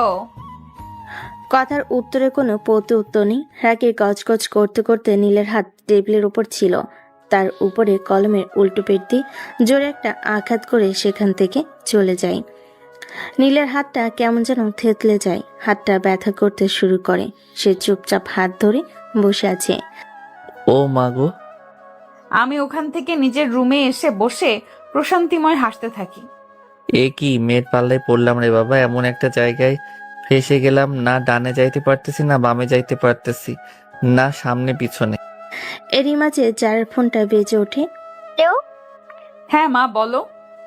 বাসায় আসবি কখন? এই তো একটু পরে অফিস থেকে বেরোবো। আব্বুর কি অবস্থা? সে তো ওখানে বসেই আছে, শরীরের অবস্থা আগে থেকে মোটামুটি ভালো। বাবাকে দাও তো। এই নাও, তোমার মেয়ের কথা বলবে। হ্যাঁ মা, বল। অফিসের সব ঠিকঠাক আছে? হ্যাঁ, সবকিছু ঠিকঠাক ভাবে গুছিয়ে রাখছি। তুমি কবে ভালো হবে বলো তো? অফিসের এই প্যারা, এত সব দেখাশোনা আমার জন্য কষ্ট হয়ে যাচ্ছে। কিছু করার নেই মা, আমি যতদিন সুস্থ না হচ্ছি ততদিন তোকেই দেখতে হবে। এখনকার মানুষের উপর বিশ্বাস নেই, বুঝিসই তো। তা অবশ্য ঠিক। তাহলে ফোনটা রাখো, একটু পরে বের হওয়ার সময় কল দিচ্ছি। এভাবে দেখতে দেখতে দুপুর পেরিয়ে বিকেল। ম্যাডাম ডাকছেন। দ্রুত ওই নতুন যে জয়েন করেছে না নীল নামে, তার থেকে ফাইলগুলো নিয়ে এসো। 1 মিনিট তাকেই দিয়ে যেতে বলো। আচ্ছা ম্যাডাম। তারপর আমি ম্যাডামের ওখান থেকে গিয়ে নীল স্যারের কাছে গিয়ে বললাম, স্যার আসবো? হ্যাঁ বলো। ম্যাডাম সমস্ত ফাইল নিয়ে আপনাকে তার ক্যাবিনে যেতে বলল। আচ্ছা ঠিক আছে। নীলের একটা হাত পুরো ব্যথাতে অবস্থা খারাপ। কোনোভাবে ফাইলগুলো ধরে যারা কেবিনে পৌঁছায়। কি ব্যাপার, মাত্র 6টা ফাইল কেন? বাকিগুলো কোথায়? আসলে আমার হাতের অবস্থা ভালো না, তাই দ্রুত কাজ করতে পারিনি। বাকি ফাইলগুলো কালকে দিব। কখনোই সম্ভব না, রাত্রের ডকুমেন্টস গুলো সাবমিট করতে হবে। কোনো ফাঁকিবাজি আমার অফিসে চলবে না। সবার ছুটি হয়ে গেলেও তুমি থাকবে। কাজ শেষ করে রাত 10টা বাজুক 1টা বাজুক তাতে আমার যায় আসে না। কাজ শেষ করে বাসায় যাবে। যারা করুণভাবে নীল যারাকে ডাকলো। যারা এই সকল ভাবভঙ্গিময় কোনো কাজ হবে না, ফাইলগুলো শেষ করে তারপরে যাবে। আচ্ছা ঠিক আছে। আর কোনো কথা না বলে সে চুপচাপ ফাইল নিয়ে গিয়ে কাজ করতে থাকে। আর এদিকে যারা অফিস থেকে বের হয়ে তার বাসার উদ্দেশ্যে রওনা দেয়। কিছুক্ষণ বাদে যারা বাসায় পৌঁছে যায়। অন্যদিকে ফাইলগুলো দেখতে থাকে নীল। তার ফাইলগুলো শেষ করতে করতে রাত 10টা বাজে। এরপর সব ডকুমেন্ট জমা দিয়ে অফিস থেকে বের হয়ে যায়। তার পিঠটা যেন লেগে গেছে, কিছুতে হাঁটতে পারছে না। সে কখনো একটা না এতক্ষণ বসে থাকেনি। কিছুটা হেঁটে বন্ধুদের আড্ডাখানে চলে যায়। অন্যদিকে কিরে, কি অবস্থা তোর? আরে অবস্থা ভালো না। একদিকে আব্বুর অসুস্থতা, তার উপরে অত বড় অফিস সম্পূর্ণ আমাকে দেখাশোনা করা লাগছে। আঙ্কেল ঠিক সুস্থ হয়ে যাবে। এখন তুই ছাড়া তো আর কোনো ছেলেও নেই যে তার উপরে দায়িত্ব দিবে। সেটা ব্যাপার না, ব্যাপার হচ্ছে ওই নীল আমার অফিসে চাকরি করে। কবে জয়েন হলো? আরে আজকে ফার্স্ট। ওকে চাকরি দিলি? আমার মতে ওকে জবটা না দেওয়াই উচিত ছিল। মনে আছে ক্যাম্পাস লাইফে এমন কি নাই যে করে নাই? হাত পা জড়িয়ে ধুলি সবার সামনে, তারপরও বিন্দুমাত্র মায়া দয়া কাজ করেনি তার। ওর চাকরিটা দিয়েছি শুধু প্রতিশোধ নেওয়ার জন্য। এখন কিভাবে কি করব তাই বল। প্রচুর পরিমাণ কাজ দিয়ে এত পরিমাণ কাজের চাপ দিই, পলাই সব করে ফেলে। একটু আগে ওয়ার্ড বয় ফোন করে আমাকে বলল যতগুলো ফাইল দিছি ওর শেষ করতে করতে সারা রাত লাগার কথা, 10টার মধ্যে কমপ্লিট করে দিচ্ছে। আরে এইভাবে সাইজ করা যাবে নাকি? ওকে ওকে সাইজ করতে হলে অন্যভাবে মারবি। শোন, এমন এমন করবি। তোর মাথায় এত বুদ্ধি কিভাবে আসে? দেখতে হবে না বন্ধু টাকার? হাজার হলেও ও একটা সময় না একটা সময় তোকে ভালোবাসতো। ওর সামনে যখন এগুলো ঘটবে অবশ্যই কষ্ট পাবে। দারুণ আইডিয়া দিছিস। কি রে ভাইয়া, তোর শরীর চোখ মুখের এই অবস্থা কেন? দিন দিন কেমন হয়ে যাচ্ছিস? আগে তো এমন ছিলি না। ও তেমন কিছু না রে বোন, কাজের প্রেশার তো, তাই আস্তে আস্তে অভ্যাস হয়ে যাবে। তোর চুলের অবস্থা দেখেছিস কি পরিমাণ চুল পড়ছে? সমস্যা নাই, ঠিক হয়ে যাবে। সত্যি করে বলবি ভাইয়া, তোর কি হয়েছে? কাজের চাপে কখনো কারো চুল পড়ে না, চোখের নিচে কালো দাগ না হয় মানলাম ঘুমের জন্য, কিন্তু ওরে আমার পিচ্চি বোন, তোর ভাইয়ের কিচ্ছু হয়নি। নতুন চাকরি তো আগে কখনো তেমন করা হয়নি, তাই একটু কষ্ট হয়ে যাচ্ছে আর কি। দিন দিন অভ্যাস হয়ে যাবে। আচ্ছা থাক, আমার অফিসের দেরি হয়ে যাচ্ছে। আমিও স্কুলে যাব, যাওয়ার সময় আমাকে নামিয়ে দিয়ে যা। আচ্ছা চলো, যাওয়ার সময় তোকে নামিয়ে দিয়ে যাচ্ছি। আচ্ছা। তারপর নীল সিদ্ধার্থকে তার স্কুলে নামিয়ে দিয়ে সে তার অফিসে চলে যায়। অফিসে ঢুকতে গেটে ক্যাথির সাথে দেখা। কারোর জন্য কি ওয়েট করছিলে? হ্যাঁ, ও আচ্ছা, তাহলে আমি যাই। ওয়েট করা মানুষ তো চলে আসছে। এই যে আপনি। ও মা, এ কি কথা? কিন্তু কেন? ম্যাডাম তো আপনার সাথে আমাকে দেখলে তেরে বেগুনে জ্বলে ওঠে। আসলে আগামী সপ্তাহে আমার ভাইয়ের বিয়ে। এই নেন কার্ড, আশা করব অবশ্যই আপনি আসবেন। হ্যাঁ অবশ্যই যাব, কেন যাব না? তো চলুন এবার ভেতরে যাওয়া যাক। ওকে চলুন। এক মিনিট আপনি আগে যান, আমি পরে আসতেছি। একসাথে ঢুকলে সমস্যা হবে। আরে ভয় পাওয়ার দরকার নেই, যারা ম্যাডাম এখনো আসে নাই, আসতে এখনো তো দেরি আছে আপু। আপু? হ্যাঁ, কেন? না মানে আপনি তো আমার বোনই লাগেন, দেখতে আমার বোনের মতো একদম, মাশাআল্লাহ। আচ্ছা ভেতরে যাওয়া যাক। তারপর তারা দুজনে ভেতরে চলে যায়। এরপর এভাবে ঘন্টা দুয়েক চলে যায়। যে যার কেবিনে বসে কাজ করতে লেগে গেছে। প্রতিটা মানুষের জন্য আলাদা নির্দিষ্ট ডেস্ক বসানো, যে যার ডেস্কে বসে কাজ করতেছে। এভাবে আরো 2 ঘন্টা চলে যায়। ম্যাডাম আপনাকে ডাকছে। কখন আসছে উনি? এই ঘন্টাখানেক আগে। আচ্ছা আপনি যান, আমি আসতেছি একটু পর। তারপর আমি আর দেরি না করে যারা কেবিনের সামনে গিয়ে দরজায় যেই নক দিব, ওপাশ থেকে জোরে জোরে কণ্ঠ ভেসে আসতে লাগলো। বেবি, কালকে রাতটা সেই ছিল, তুমি 3 বার ফেললে। এখন যদি বাচ্চা এসে যায়? উফ, দারুণ ছিল। আবার কবে হবে আমাদের? তোমাকে যে কেন আগে থেকে পাইনি, তাহলে আমি প্রতিদিন সুখ নিতে পারতাম। কেন যে ওই আবালের প্রেমে পড়েছিলাম? কেন আগে আসলি না রে তুই? কেন আগে আসলে না তুমি? তোমাকে আজ আর আমি অসহায়। এখন না তোমার ওইটা দেখতে ইচ্ছে করছে, একটা পিক তুলে দাও। আমাদের বিয়ে হোক আর না হোক, দুজন দুজনের মতো মজা করে যাই। কতগুলো শুনে নীলের মাথায় যেন আগুন ধরে যায়। সে জোরে দরজা এক ধাক্কা দিয়ে ভিতরে ঢুকে, তারপর তার সামনে থাকা চেয়ারটা উপরে তুলে ছুঁড়ে মারে। কাছের জানালে লেগে চুরমার করে কাজগুলো ভেঙে যায় আর বলতে থাকে, বেয়াদবের বাচ্চা, তোরে আমি পবিত্র ভাবতাম। তুই ছেলে, আমার পবিত্র ভালোবাসা। কখনো তোর হাতটা ধরে আমি অপবিত্র করিনি। সেই তুই কিভাবে পাইলি একটা ছেলের সাথে এইভাবে ফষ্টি করতে? আমার ভালোবাসার এই প্রতিদান কি করে পারলি তুই এমন জঘন্য কাজ করতে? এটা তোর বাপের জায়গা না। এবার আর নিজেকে সামলাতে পারলাম না, ঠাস ঠাস করে ওর গালে 4টা চড় মেরে দিলাম। আমার শরীরের সমস্ত শক্তি দিয়ে ওকে চড় মারলাম। ফলাফল স্বরূপ ও গাল কেটে রক্ত পড়তে থাকে ঠোঁট দিয়ে ছুঁয়ে ছুঁয়ে। ও মাগো, ছোট লোকের বাচ্চা, কত বড় সাহস! আমাকে মারলি তুই? এই, তোর সাথে আমার কি আছে? আমার যখন ইচ্ছা যা ইচ্ছা তাই করব, তোর কি? আমি একটা কেন 100 ব্যাটার সাথে শুয়ে থাকবো, তাতে তোর কি যায় আসে? তুই বাধা দেওয়ার কে? মনে নেই তোর? আর আমার মধ্যে বিচ্ছেদ হয়ে গেছে অনেক আগে। আমি করতে গিয়েছিলাম না তুই করেছিস? কতবার তোকে নিষেধ করেছিলাম, তুই শুনেছিলি আমার কথা? না, তুই তো শুনিসনি। আজ কেন তোর কথা আমি শুনবো? আমার যা ইচ্ছা আমি তাই করব। কথাগুলো শুনে পাশে থাকা কাছের আরেকটা জানালায় নীল একটা ঘুষি মারে। এবার তার ঘুষির ফলে জানালা ভেঙে যায় আর তার হাত কেটে টপ টপ করে রক্ত পড়তে থাকে। সে আর কোনো প্রত্যুত্তর করে না, চুপচাপ নিজের ড্রেসকে চলে যায় এবং টেবিলের সাথে মাথা নিচু করে চেয়ারে বসে কান্না করতে থাকে। এভাবে কিছুক্ষণ চলে যায়। মিস্টার নীল আছেন? আপনি তো ডিজাইনে ভালো।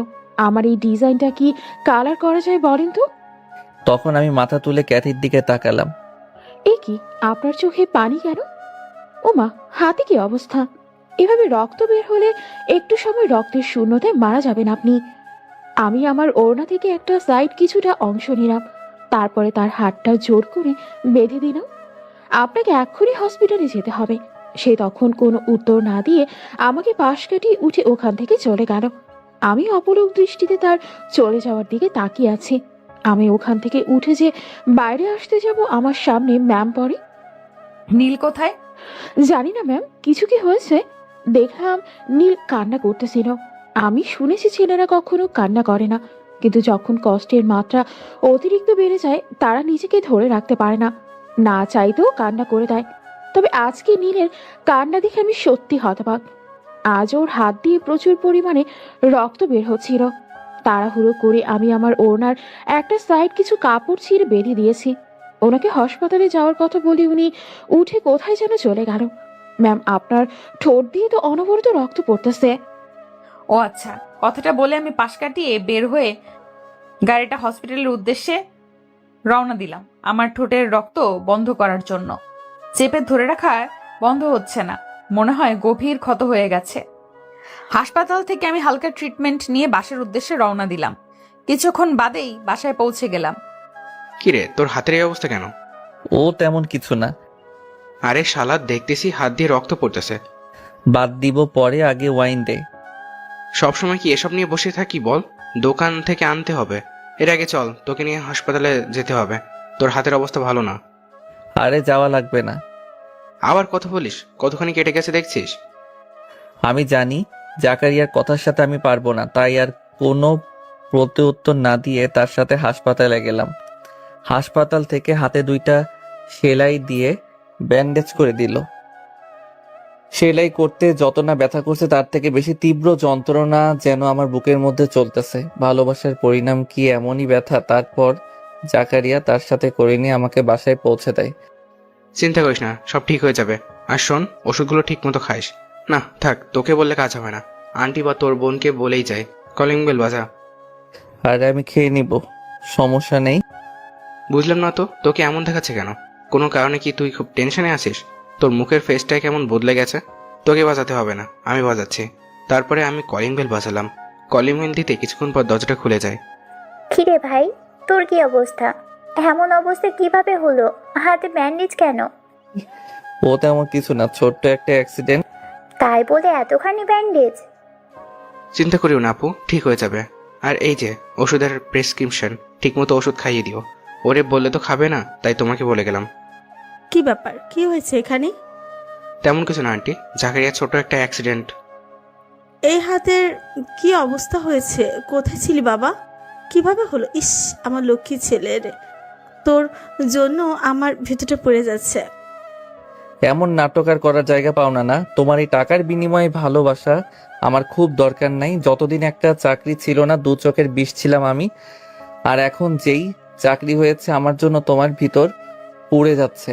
আমি লক্ষ্মী ছেলে, আরো কত কি লজ্জা করে না তোমার? তোমারে দেখলে আমার মেজাজটা খারাপ হয়ে যায়। বেয়াদব কোথাকার। আন্টির সাথে কিরকম ব্যবহার করছিস? এই থামবি তুই? কি থামবো বল? কি বাল থামবো বল? এই থামতে থামতে জীবনটা আমার থেমে গেল। কথাটা বলে রাগ করে আমি উপরে চলে আসলাম। আন্টি, আপনি কিছু মনে করবেন না। আসলে ওর মন মেজাজ ভালো নেই, তার উপর একটা অ্যাক্সিডেন্ট। সব মিলে ও ডিপ্রেশন থেকে কি বলছে তার ঠিক নাই। না বাবা, আমি কিছু মনে করিনি। তারপর আমি ওখান থেকে চলে আসলাম। তারপরে বাসার দিকে রওনা দিলাম। জাকারিয়া চলে যায় তার বাসায়। এদিকে সিদ্রাতুল তার মাকে সান্ত্বনা দেওয়ার ট্রাই করতেছে। তার ছেলের এমন কথাগুলো যেন কিছুতেই হজম করতে পারছে না। তখনই কি হয়েছে রে? তোর মার এত মন খারাপ কেন? সিদ্রাতুল সবকিছু তার আব্বুকে খুলে বলে। ঠিকই তো আছে, কেন ছেলে পেলের আরেকটু সময় দেওয়া যায় না? সারা জীবন শুধু খোটার উপরে রাখবা? কাজ শেষ বয়সে তোমাকে মধুর মধুর কথা বলবে, তুমি আশা করো কিভাবে? লজ্জা করে না? ভাগ্য ভালো আমাদের ছেলেটা ভালো, আর একটু সময় দিতে তুমি তুমি কি ভুলে গেছো প্রতিনিয়ত ওর সাথে কি ব্যবহার করছো? যে ব্যবহার করে সে ভুলে গেলেও যার সাথে ব্যবহারটা হয় সে কখনো ভোলে না। তাই কথাবার্তা বললে হিসাব করে বলা উচিত। তুমি এখন আমাকে কথা শোনাচ্ছ? এই বাসায় আমার শান্তি কোথায়? আমি না থাকলেই হয়তো ভালো হতো। তারপর নীলের মাতা নিজের রুমে চলে যায় কান্না করতে করতে। অন্যদিকে বাবা বাবা কোথায় তুমি? ওপরে মা, কি হয়েছে? আমাদের কোম্পানির একটা এমপ্লয়ের আজ।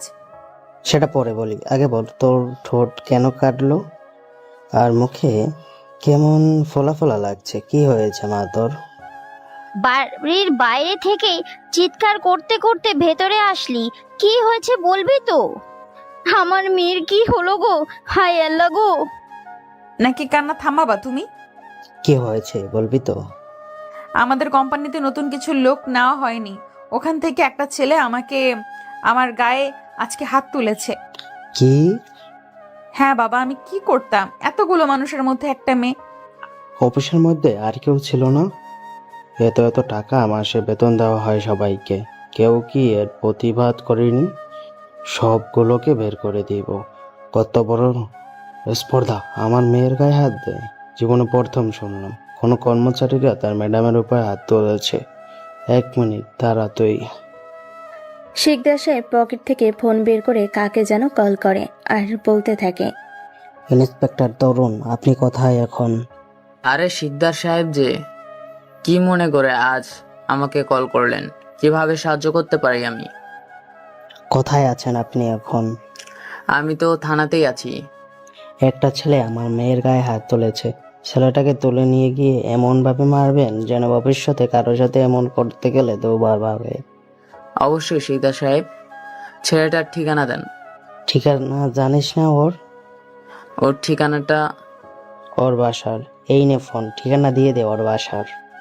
আঙ্কেল, 3 ভাই 2 টাওয়ারের পাশে যে 2 তলা বাসা আছে না, ওপরের ফ্ল্যাটে থাকে। আঙ্কেল, ওকে তুলে আনা হলে আমাকে কল দিবেন, আমি ওকে একটু সাইজটা করতে চাই। ঠিক আছে। এভাবে চলে যায় ঘন্টা 3। 3 ঘন্টা পর ভাইয়া নিচে আয়, খাবার খেয়ে ওষুধ খাবি। আমার ডান হাত কাটা, কিভাবে খাবো? পাগল বোন আমার, চল।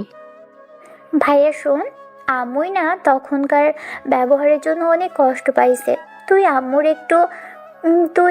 আম্মুকে একটু সরি বলে দিস। তখনই ব্যবহার করে আমারও মনের মধ্যে কেমন যেন করতেছিল। দেখি নিচেই তো চাল। তারপরে নীল আর তার বোন নিচে যেতেই দেখে তার মা বাবা প্লেটে খাবার বাড়তেছে। তখন নীল তার মায়ের কাছে গিয়ে 2টা হাত নিজের হাত দিয়ে জড়িয়ে ধরে বলতে থাকে, আম্মু, তখন আমার মন মেজাজ ভালো ছিল না, রাগের মাথায় কি থেকে কি বলে ফেলছি আমি নিজেই জানি না। আমাকে মাফ করে দাও আম্মু, এমন ব্যবহার আমিও চেষ্টা করব নেক্সট টাইমে না হয়। নীলের মা এবার কান্না করে ফেলে, না রে বাবা, আমারও দোষ আছে। পাশের বাসার ওই ভাবিদের কথা শুনে শুনে তোর উপর রাগ হতো, তাই রাগের মাথায় এটা ওটা বলতাম। আমাকে তুমি মাফ করে দিস রে বাবা, আমার এমনটা করা উচিত হয়নি। এ কি মা, তোমার চোখে পানি? আমি কিছু মনে করিনি, আগে যা হয়েছে ভুলে যাও। আর ওই ভাবি নাকি আমাদের ভালো চাই? বলো, আমরা একটু ভালো থাকলে তাদের হিংসা হয়, তারা জ্বলে পুড়ে যায়। যতটা পারবা তাদেরকে এড়িয়ে চলবা। এই প্রতিবেশী নামক ভাইরাসটা আমাদের সমাজে সর্বোচ্চ ছড়িয়ে গেছে। কথাটা তুই ঠিকই বলেছিস রে বাবা, খেতে পায়, খাবার পেরে দি। তারা যখনই একসাথে বসে খাবার খেতে যাবে তখনই কলিং বেল বেজে ওঠে। কলিং বেলের শব্দ শুনে এই সময় আবার কে আসলো? দাঁড়াও বাবা, আমি দেখছি। কথাটা বলে আমি গিয়ে দরজাটা খুলে দিলাম, কিন্তু আমি তো আমার চোখের সামনে যা দেখলাম তা দেখে যেন অবাক হয়ে গেলাম। কেননা আমার সামনে পুলিশ দাঁড়িয়ে আছে, 7 থেকে 10 জন। কোনো কথা না বলে জোর করে রুমের মধ্যে ঢুকে পড়লো। হুট করে রুমের মধ্যে এতগুলো পুলিশ ঢুকতে দেখে আমি যেন অবাক হয়ে গেলাম। আমি খাবার প্লেট রেখে উঠে দাঁড়ালাম। এখানে নীলকে? অফিসার আমি। আমাদের সাথে আপনাকে যেতে হবে। আমার অপরাধ? থানায় গেলে জানতে পারবে। সেন্ট্রি, হ্যান্ডকাপ লাগাও।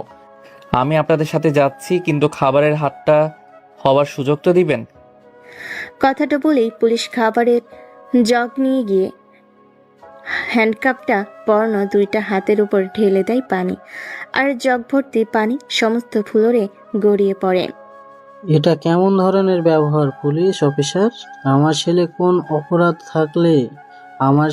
কোনো অপরাধ থাকলে আপনাকে বলতে হবে, প্রমাণ দিতে হবে এবং নিয়ে যেতে হবে। তারপরে এখানে আমরা যাই বলবো তাই হবে, কারো অর্ডারে আমরা চলি না। গাড়িতে তোলো। পুলিশগুলো নীলকে জোর করে ধরে টানা হেঁচড়া করে গাড়িতে তুলতে থাকে। নীলের মা বোন কিছুতেই যেন তার ভাইকে যেতে দিবে না, তারও এই দিক থেকে চাপটে ধরে আছে, কিন্তু এতগুলো পুলিশের সাথে পারে না। পুলিশ জোর করে ধরে থানায় নিয়ে যায়। কি গো, আমার ছেলেটাকে বাঁচাও, ও সাদাসিধে মানুষ, কোনো অপরাধ করতে পারে না, পুলিশ ওকে অন্যায়ভাবে জোর করে নিয়ে গেছে। আমার ছেলের উপরে বিশ্বাস এতটুকু আমার আছে, সে কোনো অন্যায় করতে পারে না, কিন্তু কি জন্য নিয়ে গেল সেটাই তো বুঝতে পারলাম না। কি এমন অপরাধ করেছে সে? বাবা, তুমি তাড়াতাড়ি উকিল ধরো আর কাউন্সিলরকে চাচাকে নিয়ে থানায় যাও, না হয় ওরা ভাইয়ের সাথে খারাপ কিছু করবে। এমনিতেই ওর হাতে এত বড় একটা অ্যাক্সিডেন্ট হয়েছে। কথাটা ভালো বলেছিস মা। তখনই কলিং বেল যেন বেজে ওঠে। জি, কে বলছেন? পুলিশ ম্যাডাম, আমরা তো ছোট লোককে ধরে এনেছি। পিটাতে থাকেন, আসতেছি। আচ্ছা, কিন্তু চিন্তা করেন না, টাকা পয়সা যা লাগে পেয়ে যাবেন, যত চান ততই পাবেন। তাহলে তো ম্যাডাম আর কোনো কথাই নেই, রাখি। কুত্তার বাচ্চা, তোর কত বড় সাহস, তুই আমার গায়ে হাত দিস এত মানুষের সামনে? আজকে তোর মজা বোঝাবো। অন্যদিকে, কি ব্যাপার অফিসার, অন্যায়ভাবে আমাকে আটকে কেন রাখছেন? সোনা পাখি, পানিটা খেয়ে নেই, তারপর আসতেছি। তোমাকে গরম ডিম দেওয়া হবে। কত বড় সাহস, চৌধুরীর মেয়ের যারা চৌধুরীকে মারিস, তাও আবার একটা দুইটা না, চারটা থাপ্পড়, এতগুলো মানুষের সামনে। আজ যদি তোকে 4টা গরম ডিম যদি আজকে না ভরে দিছি, তাহলে আমার নামও না রেখে আবার নাম রাখবো। ও তার মানে সবকিছু যারা করাচ্ছে, একটা মেয়ে আর কতটা নিচে নামতে পারে? ওর জন্য এমন কি নাই যে আমি করিনি? ছি। তারপর পুলিশ গিয়ে ফোনে কথা বলার সুযোগ না দিয়ে নীলের হাত পা চেয়ারের সাথে বেঁধে পেটাতে থাকে। মারতে মারতে একজন ক্লান্ত হলে আরেকজন মারতে থাকে। এরই মাঝে একটা বাড়ি নীলের হাতের কাটা জায়গায় পড়ে। ও মা গো, ও মা, মরে গেলাম, আমার জীবনটা বের হয়ে গেল, ও মা গো। দেখ শালা, এখন কেমন লাগে? এরই মাঝে যারা ওখানে পৌঁছে যায় এবং সে সোজা লকআপের মধ্যে ঢুকে।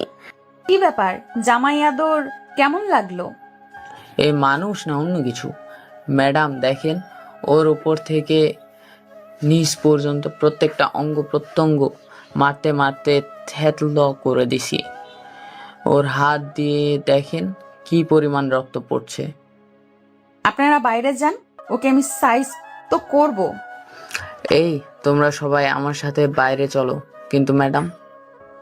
বাইরে ব্যাগের মধ্যে রাখা আছে, যা লাগে নিয়ে নাও। তারপর সবাই বাইরে চলে যায়। কুত্তার বাচ্চা, তোর কত বড় সাহস আমাকে থাপড়াস? এই নে। তারপরে ওর গালে আমি চরের উপরে চর মারতে থাকি। ঠিক কতগুলো থাপ্পড় দিছে আমি নিজেই জানি না। একটা সময় আমার হাত জ্বলতে থাকে, তখন আমি বন্ধ করে দেই। খেয়াল করে দেখি ওর মুখের একটা অংশ কালো রং ধারণ করেছে, রক্ত জমে। তখনও তার মুখে অনবরত হাসি লেগেই আছে। প্রিয় মানুষের থাপ্পড় অনেক ভালো লাগে। তখন আমি রাগ সামলাতে না পেরে পাশে থেকে একটা লাঠি নিয়ে সোজা ওর মাথায় আঘাত করি, কিন্তু আঘাত করতে এমন হবে কখনো বুঝতে পারিনি। আল্লাহ গো। কথাটা বলেই নীল চোখ বন্ধ করে ফেলে, আর ওর মুখ দিয়ে অনবরত কলকল করে রক্ত বেরোতে থাকে। অবস্থা ভয় পাও দেখে তাড়াতাড়ি আমি পুলিশকে ডাকি। ম্যাডাম কি করছেন? মাথায় মেরেছেন কেন? জানেন না মাথায় মারলে ক্ষতি হওয়ার সম্ভাবনা থাকে বড়? এই জন্যই আমরা যখনই টর্চার করি, শরীরের অঙ্গ প্রত্যঙ্গ যে করি, মাথা সেন্সিটিভ। মাথায় মারলে যে কেউ মারা যেতে পারে। তাড়াতাড়ি একে হাসপাতাল নেওয়ার ব্যবস্থা করো। আমি পারবো না, আপনারা আজ ব্যবস্থা করেন। সেন্ট্রি, দ্রুত তাকে মিডফুট হসপিটালে পৌঁছে দাও। অ্যাম্বুলেন্সে দ্রুত, আর রক্ত ব্লিডিং বন্ধ করো। এমন রাগী তো দেখিনি। মাথাতে মারলো আর মুখ দিয়ে রক্ত বেরোচ্ছে কেন? মাথায় মারলে মাথায় বেরোবে, আজব ব্যাপার তো। আমি ভয়ে ওখান থেকে ব্যাগপত্র নিয়ে সোজা বাড়িতে চলে আসি। অন্যদিকে নীলকে নিয়ে হাসপাতালে পৌঁছে দেয় পুলিশ টিম। তখনই নীলের পরিবার সবাই পুলিশ থানাতে চলে আসে কমিশনারকে সাথে করে। দেখেন, বিষয়টা বুঝতে পেরেছি, এখানে একটু ভুল বোঝাবুঝি হয়েছে। আমার ছেলেকে আপনি ছেড়ে দেন। আমরা অবশ্যই তা করতে পারতাম, কিন্তু এই মুহূর্তে তার সম্ভব না। আসার সময় আমাদের গাড়িটা অ্যাক্সিডেন্ট হয়েছে।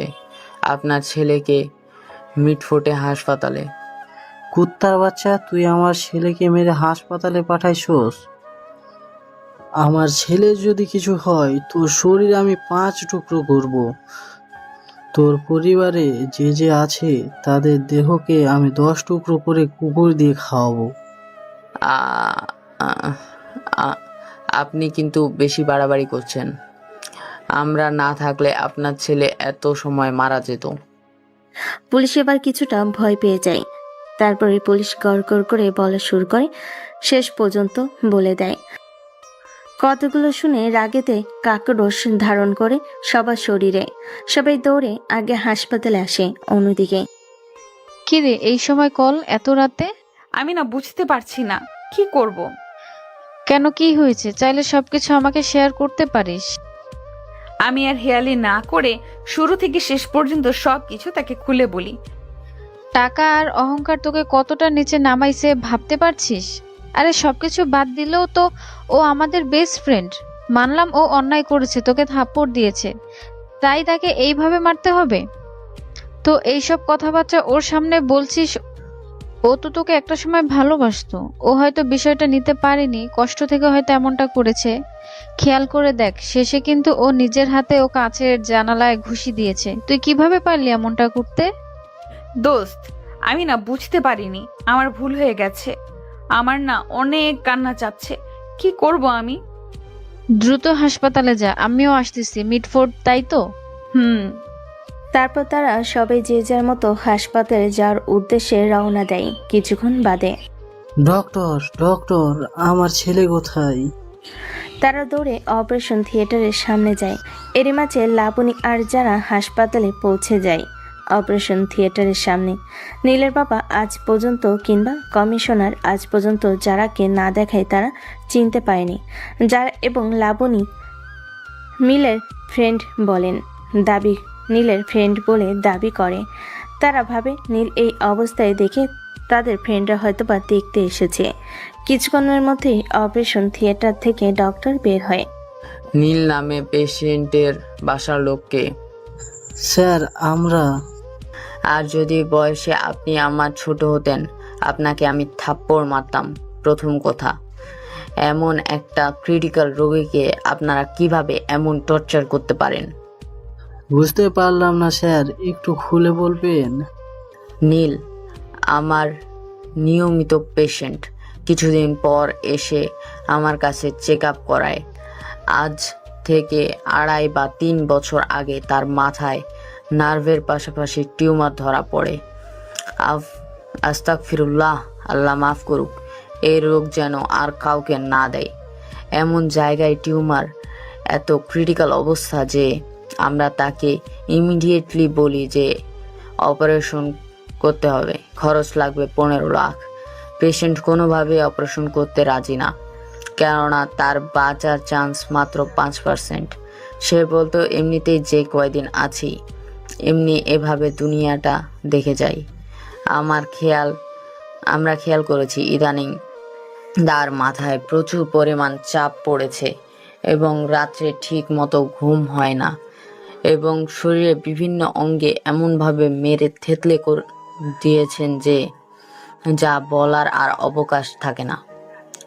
আর বিশেষ করে একটা বাড়ি তার মাথায় পেছনের সাইডে লেগেছে, একবারে টিউমারের জায়গায় আঘাত হয়েছে। 24 ঘন্টার মধ্যে ইমিডিয়েটলি অপারেশন করা লাগবে। যদি বলেন আমার কাছে রোগীর বাঁচার চান্স কত, তাহলে আমি বলবো 99.99 বাঁচার চান্স নেই, শুধু 0.01% বাঁচার চান্স আছে।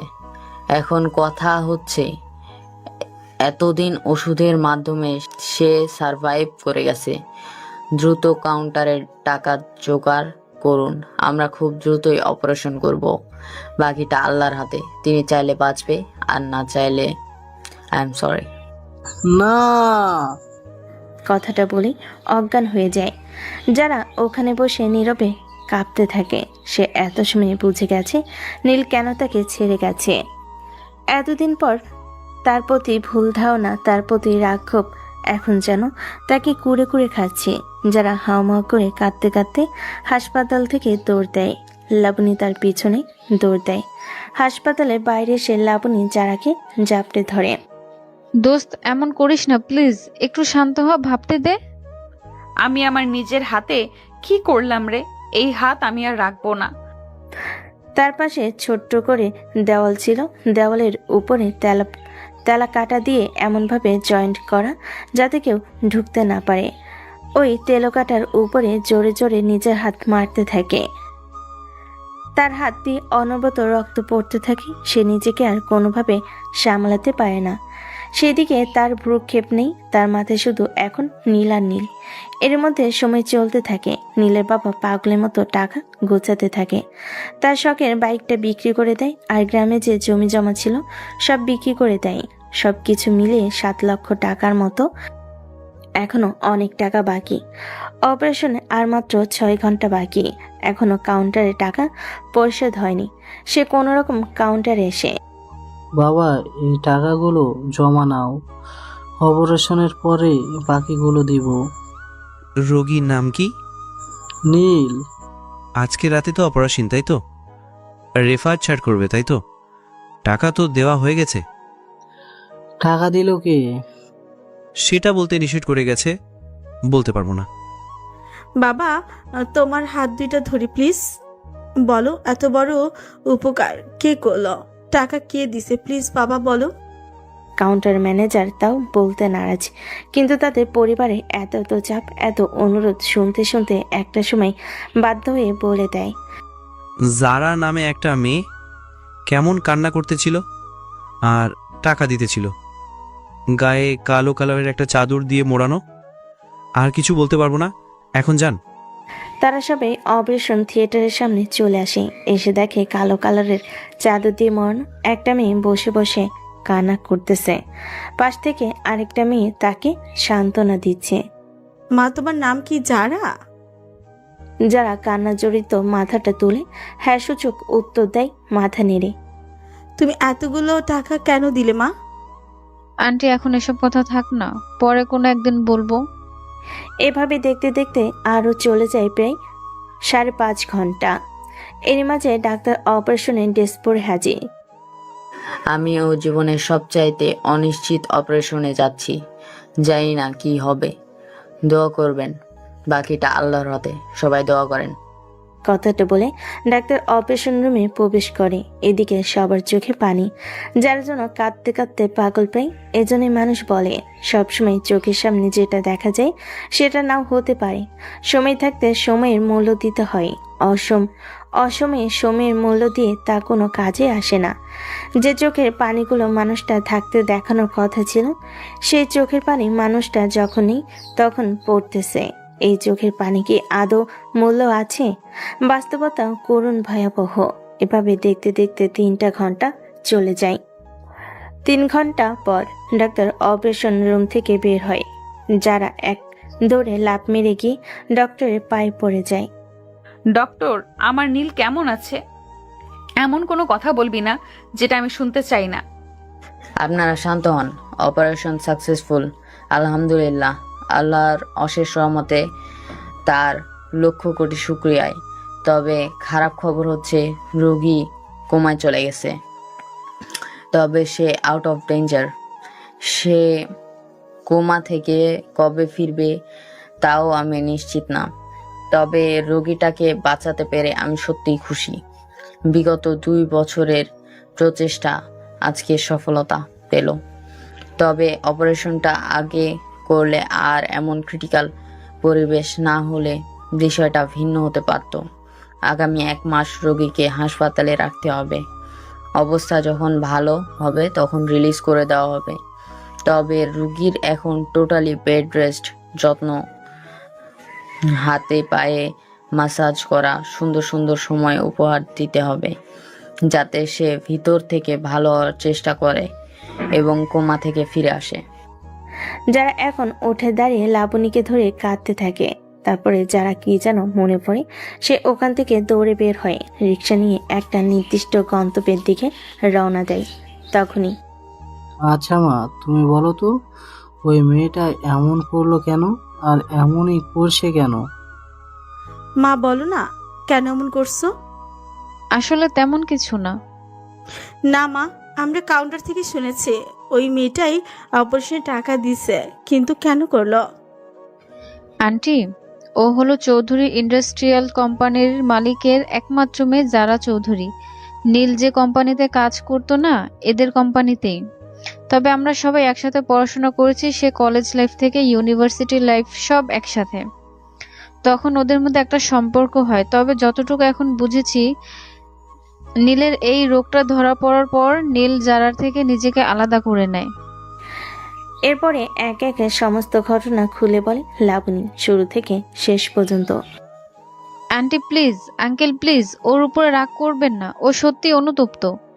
আর কি পরিমাণ কষ্টের মধ্যে আছে আপনারা তো দেখতেই পাচ্ছেন। ও সুন্দর জীবনটা কেমন যেন অসুন্দর অগোছলো হয়ে গেছে।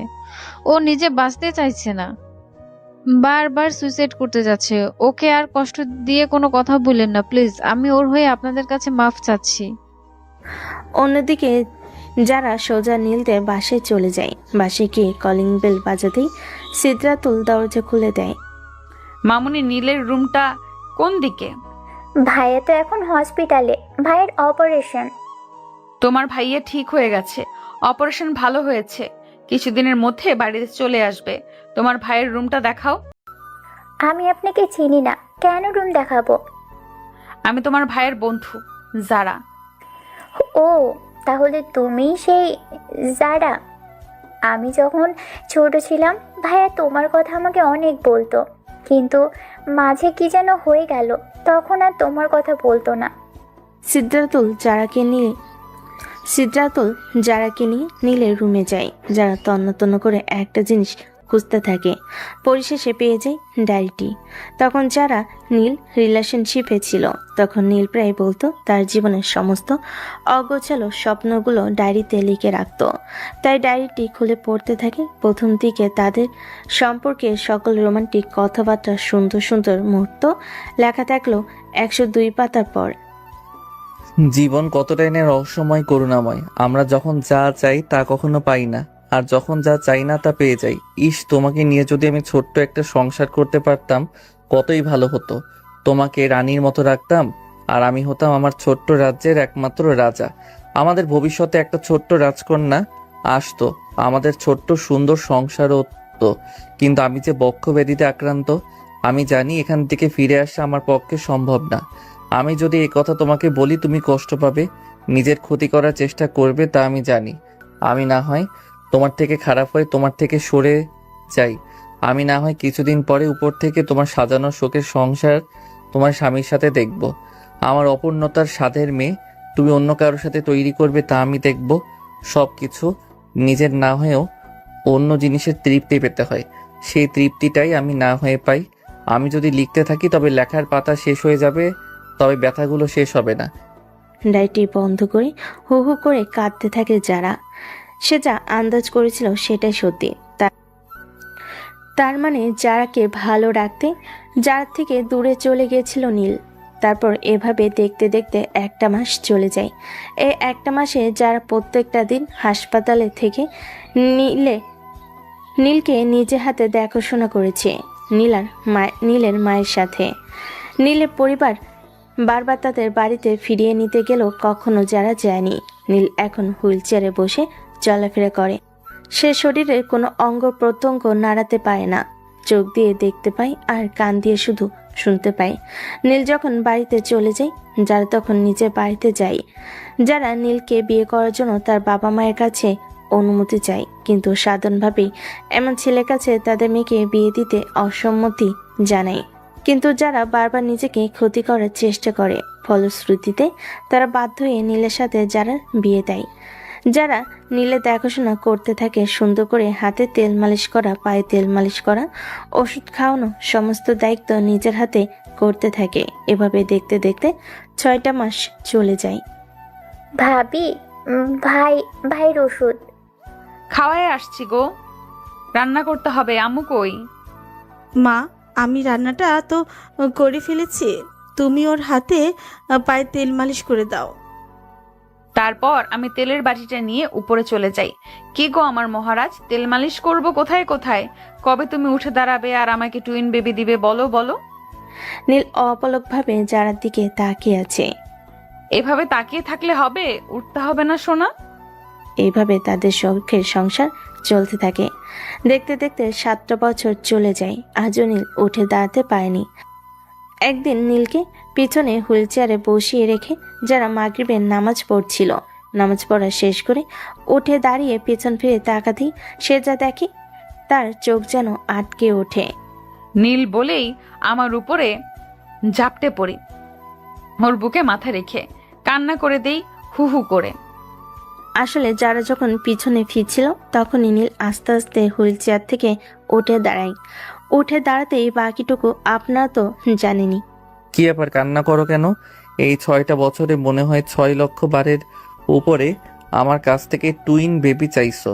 আজকে টুইন বেবি দিতে হবে না তোমাকে। আর তোমাকে ধন্যবাদ আমার অর্ধাঙ্গিনী। তোমার এই যত্নকে আর ভালোবাসা না পেলে হয়তো আমি এত দ্রুত কখনোই উঠে দাঁড়াতে পারতাম না। ভাবি, কি হলো? তুমি একা একা কার সাথে কথা বলো? ভাইয়া, মা, আপু, দেখো ভাইয়া উঠে দাঁড়িয়েছে। কথাটা শুনে সবাই দৌড়ে আসে। এসে দেখে সত্যি নীল উঠে দাঁড়িয়েছে। আস্তে আস্তে গুটি গুটি পায়ে হেঁটে এসে নীলের আব্বু আম্মুকে সালাম করে নিল আর বলতে থাকে, বাবা মা, এই দেখো আমি সুস্থ হয়ে গেছি। তোমাদের দোয়া বিফলে যায়নি। ধন্যবাদ মহান করুণাময় আল্লাহকে, যিনি আমাকে সুস্থ করলেন। এভাবে খুশি আনন্দ উৎসবে কিছুটা সময় চলে যায়। এরপর যে যার রুমে চলে যায় আর নীল আর যারা তাদের রুমে। কি ব্যাপার দুষ্টু রাজা, এইভাবে ভিলেন মার্কা তাকাচ্ছ কেন? আমার বিয়ে করে রেজিস্ট্রি করা দলিল করা দুষ্টু বউয়ের দিকে তাকাবো না তো কার দিকে তাকাবো? টুইন বেবি দিতে চাও নাকি? তা তো দিবই, কিন্তু তার আগে যে তোমাকে খাবো। লবণ আনছো তো? লবণ ছাড়া স্বাদ পাবে না। মিষ্টিতে কখনো লবণ লাগে না, মিষ্টি সবসময় মিষ্টি। তো আজকের মতো এখানেই পর্দাটা টাঙিয়ে দেই।